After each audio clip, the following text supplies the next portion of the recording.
If you're still sleeping in cities, it's time to stop.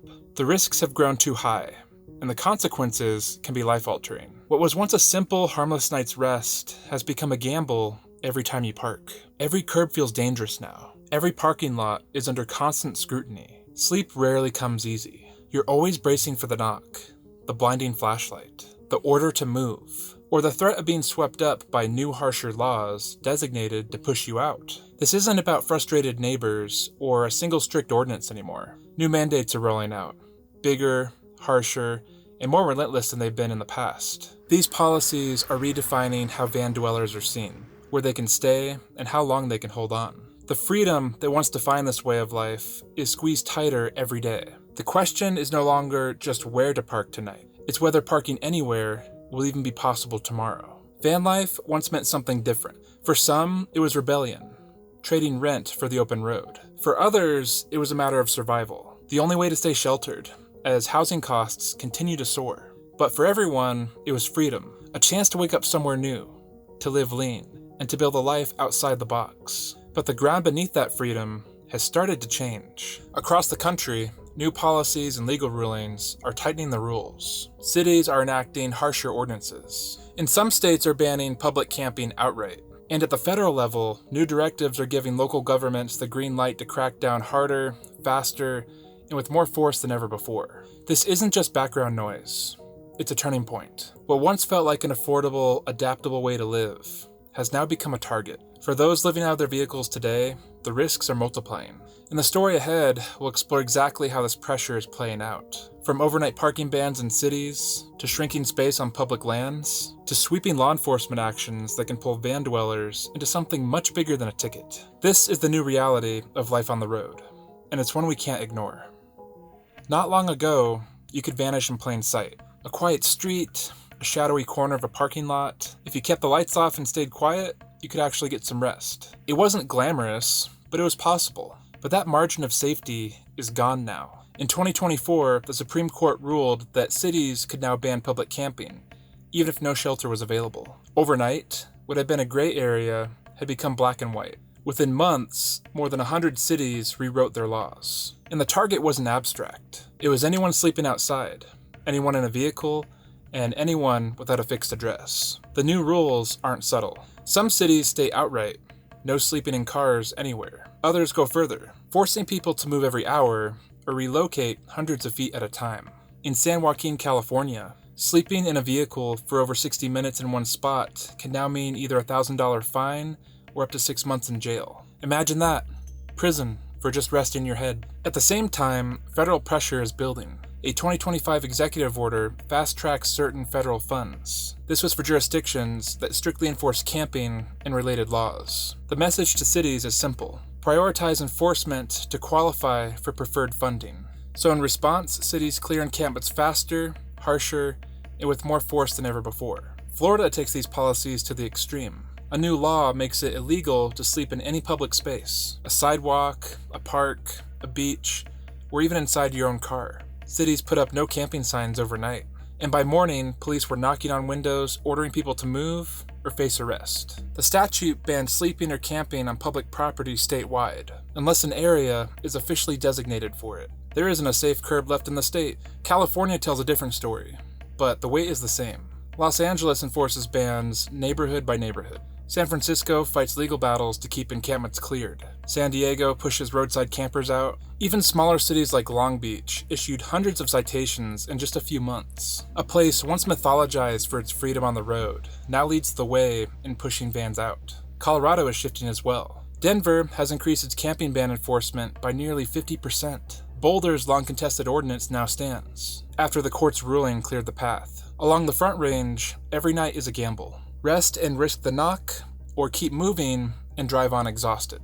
And in states like Tennessee and Texas, the penalties are sharper still. In Tennessee, unauthorized camping can be a felony. In Texas, statewide camping bans are generally considered a Class C misdemeanor with fines. These are the kinds of charges that follow you forever. For van dwellers, the effect is the same everywhere. Exhaustion, anxiety, and the constant fear of not just losing your parking spot, but your entire home itself. That knock on the window isn't just a nuisance anymore. It can mean a ticket, a court date, or a tow truck.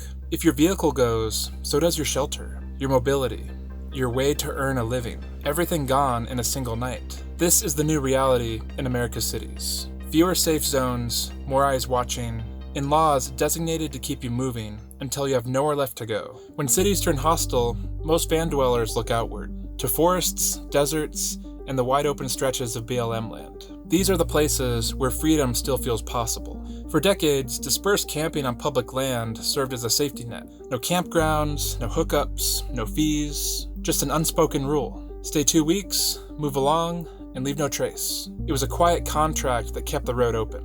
But even here, the ground is changing. As more people were pushed into the backcountry, tolerance began to wear thin.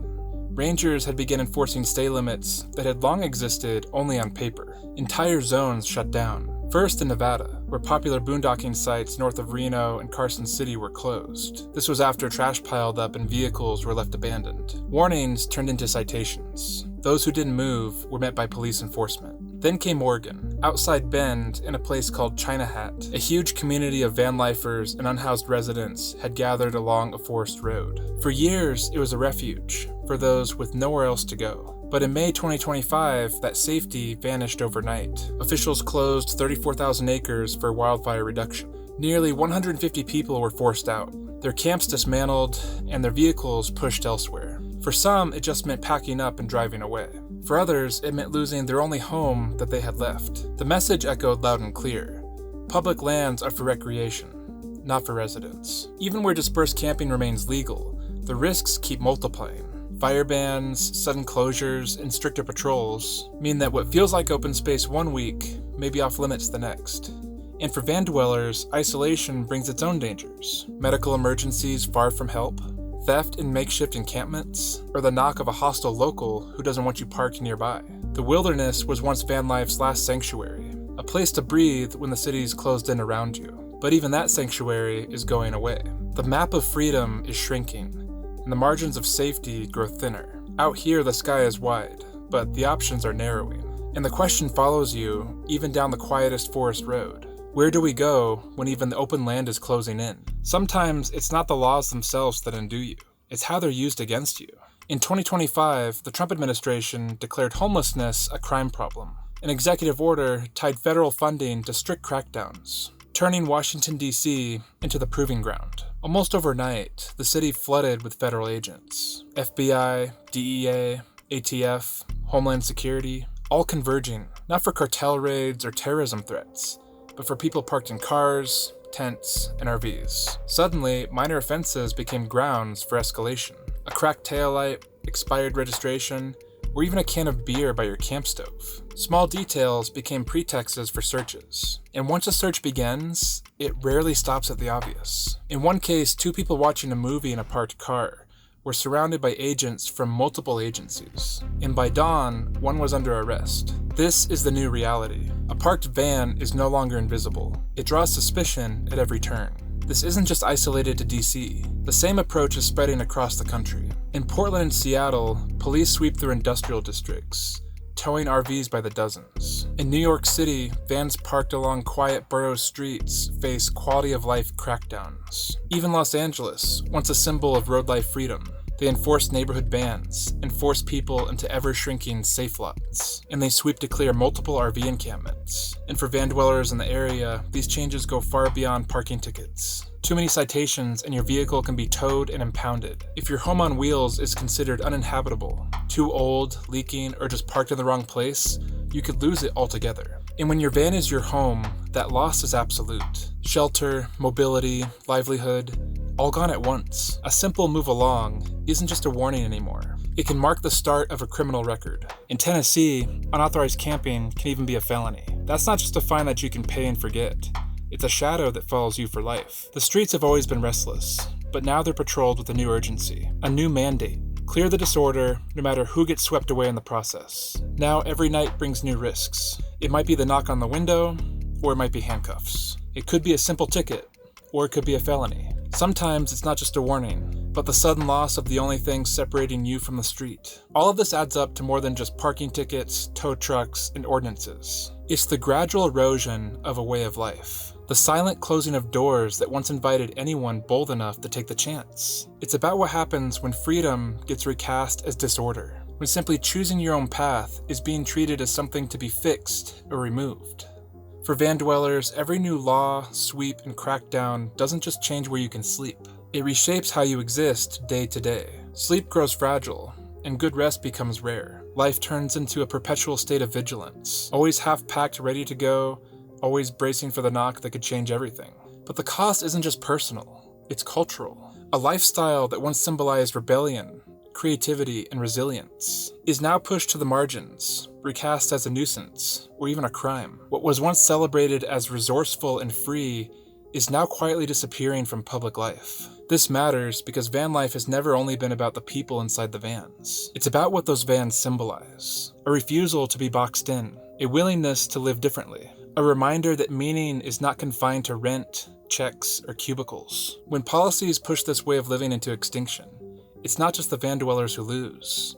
We all do. We lose an option, an expression, a small frontier of freedom. That's why this story matters. It's part of a bigger conversation about housing, freedom, and who gets to shape the way that we live. And right now, those conversations are happening in courtrooms, city halls, and police departments, often without our voices in the room. The truth is, staying alive on the road takes strategy. The old habits of parking anywhere, trusting blind spots, don't work anymore. The rules have changed, and so must we. First, you want to avoid cities whenever possible. Crackdowns are sharpest here. Ordinances multiply, and the dreaded knock on the window is almost certain now. Cities once offered protection, but now they're pressure cookers. Stay only when absolutely necessary, and never longer than you need. Second, keep your footprint invisible. Don't cluster in large groups or leave trash, gray water, or broken gear behind. Every trace we leave becomes ammunition for those who want us gone. Come late, leave early, blend in, and move quietly. Stealth isn't just a style anymore. It's essential now for survival. Third, turn back to the land. National forests, BLM land, desert roads, and mountain clearings remain our true last refuge. Use them wisely. Follow the rules, respect stay limits, and treat every patch of ground as borrowed and not owned. If we protect these spaces, they'll protect us in return. And finally, remember that every choice matters now. Every careless camp, noisy night, or forgotten scrap of trash adds up. But so does every act of care, every van that disappears without a trace, every life lived with respect for the land and for others. This is about endurance. It's how we keep this way of life alive, even as the walls close in. We can't stop the tide, but we can adapt. And for now, adaptation is what keeps the wheels turning. But survival isn't just about individuals. Across the country, van dwellers and their allies are pushing back.